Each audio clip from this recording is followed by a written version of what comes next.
দ্বিতীয় বার্ষিক অর্থাৎ তাফসীরুল কোরআন মাহফিলের আজকের আমাদের প্রধান আলোচক আমাদের মাঝে উপস্থিত। নারায়ে তাকবীর, আল্লাহু আকবার, নারায়ে তাকবীর, আল্লাহু আকবার। ভাই তাকবীরের আওয়াজ বুঝি এমন হয়, আমারটা আসতে হচ্ছে। আচ্ছা, নারায়ে তাকবীর, আল্লাহু আকবার। মাশাআল্লাহ, ঢাকার মানুষ এখনো জেগে আছে বোঝা যাচ্ছে। আমাদের কোনো ভয় নাই, কারণ আমরা হচ্ছে মুসলমান, ঠিক কিনা?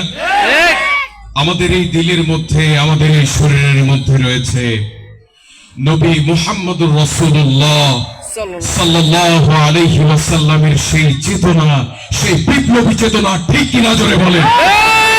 মুসলমান কখনো বাতিলকে পরোয়া করে কথা বলে না, বাতিলকে মাথা নত করে না। যতক্ষণ পর্যন্ত এই দেহে, এই শরীর রক্তের স্রোত রয়েছে, রক্তের প্রবাহমান রয়েছে, ততদিন পর্যন্ত কোন মুসলমান বাতিলকে পরোয়া করে কথা বলবে না, বলবে না, ঠিক কিনা জোরে বলেন। নারায়ে তাকবীর, নারায়ে তাকবীর। আমি দূর মক্কার ইসলাম হতে কিছুতেই নহি ভিন্ন। ওই সুন্দর বনে পড়েছে আমার সাহাবার পদচিহ্ন। আমি অলি দরবেশ পীর থেকে পাই আল্লাহর প্রেম ভক্তি, আর শত সংগ্রামী বীর থেকে পাই সত্যের মহাশক্তি। এ আমার শুধু নহে পরিচয়, এ আমার সম্মান। বাংলাদেশের মুসলিম আমি, বাঙালি মুসলমান। আমি চিনি সেই পথ, হাজি শরীয়ত যে পথের সংগ্রামী। আমি জেনেছি আমার ইমানের দাম জীবনের চেয়েও দামি। এ স্বদেশ ধর্ম সজাদিকে দেখে সংকটে যতবার আমি শহীদ দিতের ভাঙা সে কেল্লা গড়ে তুলি, ততবার আমি ন্যায়ের যুদ্ধে বারে বারে তাই জীবন করেছি দান। বাংলাদেশের মুসলিম আমি, বাঙালি মুসলমান। আমি খানজাহানের গম্ভীর, আমি শামাখ তুমের বাহিনী। আমি হাজার বছর আগেই জেগেছি, আজ না করে জাগিনি। আমি বখতিয়ারের তরবারি লয়ে জাগিনীর ভয়ে আজিও। ওরে দুশ্মন যদি চায় মন, তুমি যুদ্ধ দামামা বাজিও। আমি মৃত্যুর মুখে গিয়ে যাই সদা সত্যের জয়গান। বাংলাদেশের মুসলিম আমি, বাঙালি মুসলমান, ঠিক কিনা জোরে বলেন। মুসলিম আমি, সংগ্রামী আমি, আমি চির রণবীর। আল্লাহকে ছাড়া কাউকে ডরি না। নারায়ে তাকবীর, নারায়ে তাকবীর, আল্লাহু আকবার, নারায়ে তাকবীর, আল্লাহু আকবার। দিন ইসলাম, দিন ইসলাম জিন্দাবাদ, দিন ইসলাম, দিন ইসলাম জিন্দাবাদ, জিন্দাবাদ। কাদিয়ানীদের দুই গালে, সাদিয়ানীদের দুই গালে, নাস্তিকদের আস্তানা ঘুরিয়ে দাও, ভেঙে দাও, গুড়িয়ে দাও। আল কোরআনের আলো, নারায়ে তাকবীর। আলহামদুলিল্লাহ, সম্মানিত উপস্থিতি, এই মুহূর্তে আমাদের সম্মুখে পবিত্র কোরআন সুন্নাহের আলোকে মূল্যবান তাকরীর পেশ করতে যাচ্ছেন আমাদের আজকের এই মাহফিলের প্রধান আলোচক, উত্তরা বাইতুর রাশাদ জামে মসজিদের সম্মানিত খতিব। আমি আমারও বলছি, উত্তরা বাইতুর রাশাদ জামে মসজিদের সম্মানিত খতিব এবং আলীনগর জামিয়া ইসলামিয়া দারুল উলুম মাদ্রাসার সম্মানিত মুহাদ্দিস জনাব হযরত মাওলানা মুফতি কিফায়াতুল্লাহ আল মাহদি সাহেব, মুফতি কিফায়াতুল্লাহ আল মাহদি সাহেব।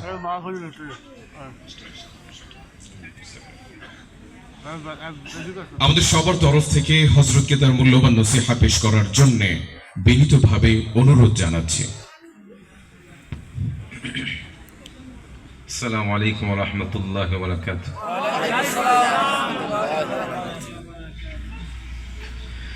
الحمد لله نحمده ونستعينه ونستغفره ونؤمن به ونتوكل عليه ونعوذ بالله من شرور أنفسنا ومن سيئات أعمالنا. من يهد الله فلا مضل له ومن يضلله فلا هادي له. وأشهد أن لا إله إلا إلا الله وحده لا شريك له وأشهد أن سيدنا وسندنا ومولانا محمدا عبده ورسوله الذي أرسل إلى العرب والعجم والمشرق والمغرب والجنوب والشمال بشيرا ونذيرا وداعيا إلى الله بإذنه وسراجا وقمرا منيرا أما بعد فقد قال الله تعالى في كلامه المجيد وفي فرقانه الحميد أعوذ بالله من الشيطان الرجيم بسم الله الرحمن الرحيم قل إن كنتم تحبون الله فاتبعوني يحببكم الله ويغفر لكم ذنوبكم والله غفور رحيم بارك الله لنا ولكم في القرآن العظيم ونفعنا وإياكم بالآيات والذكر الحكيم صلى الله على سيدنا ومولانا محمد وعلى آله وأصحابه وسلم بلغ العلا بكماله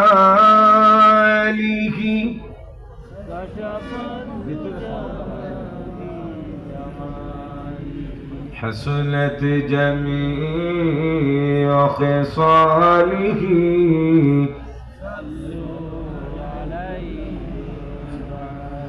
خلق میں اشراف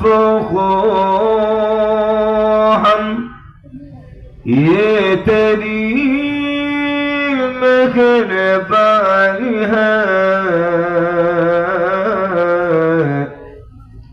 امتی محمدی ہم فقدی تیری کرم ہے بلغ العلا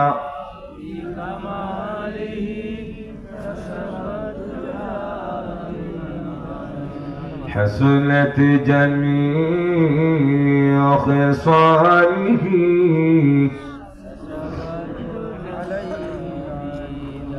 आवाज तो कम क्या है आपने घूमे के संग ঢাকার মানুষ শরীরে তো এনার্জি বেশি থাকার কথা, এত প্রাণ খুলে হৃদয়ের গভীর থেকে মহাব্বতের সাথে বলেন বালাগাল ওলা।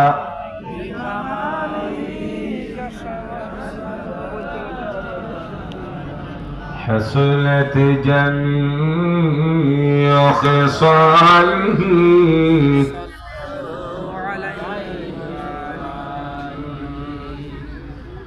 मदीना की हवा से जन्नती बू आती है,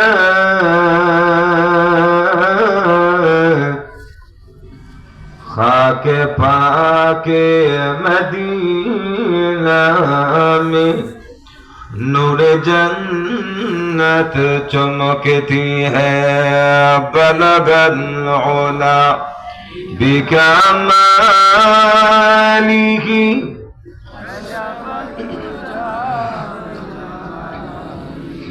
हसनत जमीअ खिसालिही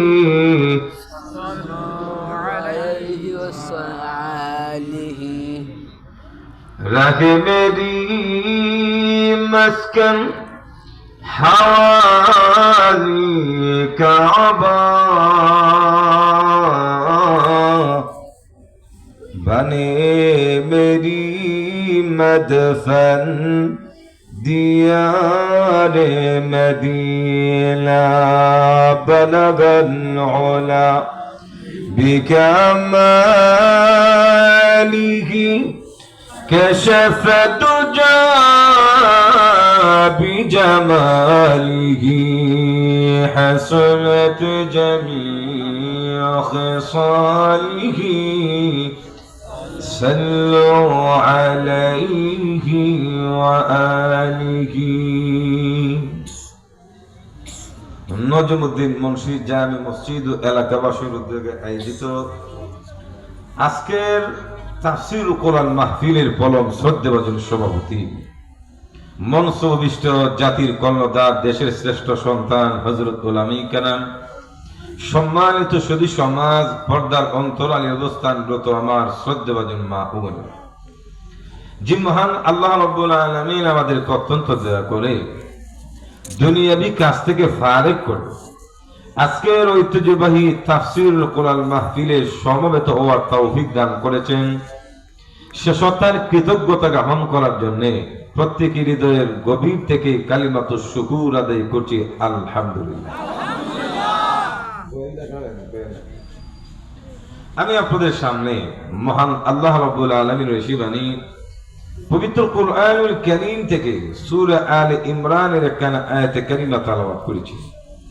আল্লাহ রাব্বুল আলামিন যেন আমাকে তিলাওয়াত কিতাবকে সামনে রেখে অত্যন্ত নিষ্ঠার সাথে সহিহ নিয়তে কিছু কথা বলার তৌফিক দান করেন, সকলে বলুন আমিন। আমার আগে অনেক উলামায়ে কেরাম কথা বলেছেন, আপনাদের মসজিদের মুহতারাম খতিব সাহেব হুজুরও কথা বলেছেন। আমি আজকের মাহফিলের সর্বশেষ আলোচক, আমার পরে হয়তো আর কোনো আলোচক হুজুর এখন আছে নাকি? এজন্য আমার আলোচনাটুকু আপনাদের তবিয়ত যতক্ষণ পর্যন্ত ধরবে ততক্ষণ পর্যন্ত সংক্ষিপ্ত পরিসরে কিছু কথা বলার চেষ্টা করব। আল্লাহ তৌফিক দান করেন, সকলে বলুন আমিন। আরো জোরে বলেন আমিন। যে আয়াতে কারিমা তেলাওয়াত করেছি, তিলাওয়াতকৃত আয়াতে মহান আল্লাহ রাব্বুল আলামিন বলেন, কুল ইন কুনতুম তুহিব্বুনাল্লাহ, হে রাসূল আপনি বলুন যদি তোমরা আল্লাহর ভালোবাসা চাও, ফাত্তাবিউনি, অতঃপর আমাকে অনুসরণ করো, আমার আদর্শ গ্রহণ করো। তাহলে এই তরজমার দ্বারা পরিষ্কার বোঝা গেল আল্লাহর ভালোবাসা পাইতে হলে বিশ্ব নবীর আদর্শ ছাড়া আল্লাহর ভালোবাসা পাওয়া যাবে না।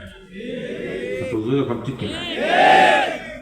দুনিয়ার যত রকমের মানুষ থাকুক না কেন, যত নেতা নীতি থাকুক না কেন, তাদের আদর্শ গ্রহণ করে রসুলের আদর্শ বাদ দিলে আল্লাহ পাওয়া যাবে।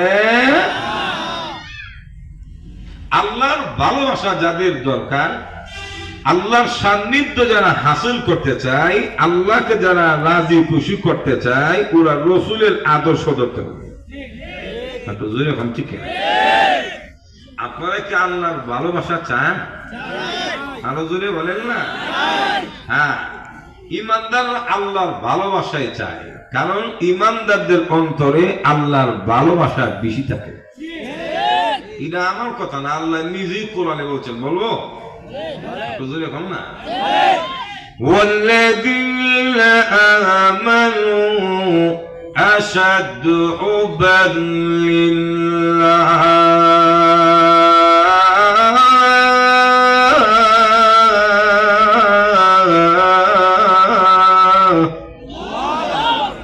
والذين آمنوا যারা ঈমানদার, আশাদ্দ হুব্বান অধিক ভালোবাসা, বেশি ভালোবাসা, লিল্লাহ আল্লাহর জন্য।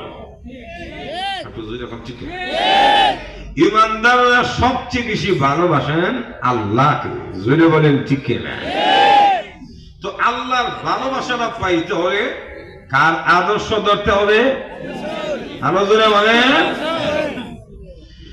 তো আল্লাহর রাসূলের আদর্শ গ্রহণ করার জন্য যতগুলি গুণ এবং যত আওসাফ বা বৈশিষ্ট্য থাকার দরকার, সবগুলি রাসূলের মধ্যে আছে। একটারও কোনো অভাব নাই। ঠিক না? কারণ সমাজের মানুষের ফিতরত বা তবিয়ত হলো এমন, বিনা লাভে কিন্তু কেউ কারো পেছনে দূরতে চাই না। ঠিক না? মানুষ কোন লিডারের পেছনে ঘুরলো, দেখবেন তো এর পেছনে কি স্বার্থ আছে, স্বার্থ সাদা ঘুরে না। তো যেমন মানুষের একটা ফিতরত হলো, যাকে অনুসরণ করবে, যার আদর্শ ধরবে, যাকে লিডার মানবে, ওই মানুষটার মধ্যে কিছু বৈশিষ্ট্য থাকতে হবে। তো যতগুলি বৈশিষ্ট্যের কারণে মানুষ মানুষকে অনুসরণ করে, সবগুলি বৈশিষ্ট্য আল্লাহর হাবিবের মধ্যে আল্লাহ দান করেছে। এই বৈশিষ্ট্যগুলি কি একটু পরে বলবো। তবে এই বৈশিষ্ট্য থাকার পাশাপাশি ওই মানুষটাকে পুরোপুরি অনুসরণ করতে গেলে আবার তার প্রতি মহাব্বত লাগে। সমাজে দেখবেন কিছু মানুষ আছে এমন, যাকে ভালোবাসে না, এর নামও শুনতে পারে না। কোন মজমাতে যদি আলোচনা হয় তো দেখবেন তো দম করে, তার নাম নিস না, কারণ তার ছায়া আমি দেখতে পারি না। ঠিক না? তো আল্লাহ রাসূলকে অনুসরণ করতে গেলে নবীর প্রতিও ভালোবাসা লাগে। বলে রাসূলকে ভালোবাসলে আবার কি হবে? বলে আল্লাহ রাসূলকে ভালোবাসলো চারটা উপকার আছে, চারটা লাভ আছে।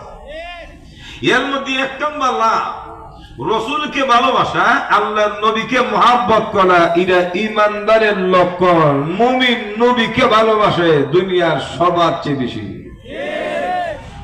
কারণ নবীকে যদি সবার চেয়ে বেশি ভালো না বাসে, কিয়ামত হবে, ঈমান মজবুত হবে না।